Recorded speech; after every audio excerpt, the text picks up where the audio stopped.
જય માતાજી। રાતોરાત ભાગ્ય બદલી દેશે અધિક માસનું આ 33 દીપદાન। 33 કોટી દેવતાઓના આશીર્વાદ મેળવવાનો અદ્ભુત ઉપાય।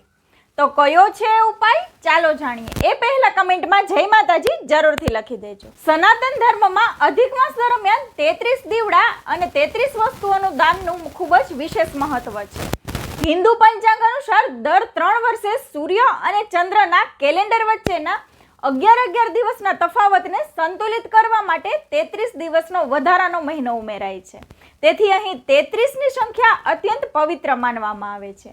આ માસ ભગવાન વિષ્ણુને સમર્પિત છે। આ 33 દીપદાનની વિધિ અને મહત્વ અધિક માસમાં 33 દીવડાનું દાન કરવાથી 33 કોટી દેવી દેવતાઓ જેમ કે 8 વસુ, 11 રુદ્ર, 12 આદિત્ય અને 2 અશ્વિની કુમાર પ્રસન્ન થાય છે અને ઘરમાં સુખ સમૃદ્ધિ અને ધનની વૃદ્ધિ આવે છે। તમે રોજ સાંજે ઘરના મુખ્ય દ્વાર પર, પૂજા ઘરમાં અથવા તુલસી ક્યારા પાસે ગાયના ઘીનો દીવો અથવા તલના તેલનો દીવો પ્રગટાવી શકો છો। જો રોજ શક્ય ન હોય તો અધિક માસની એકાદશી, પૂર્ણિમા અથવા મહિનાના છેલ્લા દિવસે એટલે કે 15 જૂનના દિવસે કાચની કે માટીની થાળીમાં એક સાથે 33 દીવડા પ્રગટાવીને તેને ભગવાન વિષ્ણુ કે શિવનું મંદિર, તુલસી ક્યારો, નદી કિનારો, ગાયની ગૌશાળા અથવા ઘરના મુખ્ય દ્વાર પર અર્પણ કરી શકાય છે। તો આ 33 વાટનો દીવો કઈ રીતે કરવો?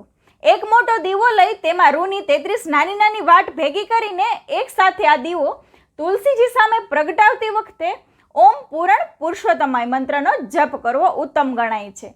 અધિક માસમાં દીપદાન કરવાથી અક્ષય પુણ્ય મળે છે। આ દાન કરવાથી 33 કોટી દેવી દેવતાઓ અને ભગવાન વિષ્ણુ લક્ષ્મી પ્રસન્ન થાય છે। તેનાથી ઘરમાંથી દરિદ્રતા અને નકારાત્મકતા ઉર્જા દૂર થાય છે, પિતૃદોષ મટે છે અને સુખ સમૃદ્ધિ તેમજ સારું સ્વાસ્થ્ય પ્રાપ્ત થાય છે। તો આ વિડીયો તમારા ફ્રેન્ડ્સ અને ફેમિલી સાથે જરૂરથી શેર કરજો। જય માતાજી।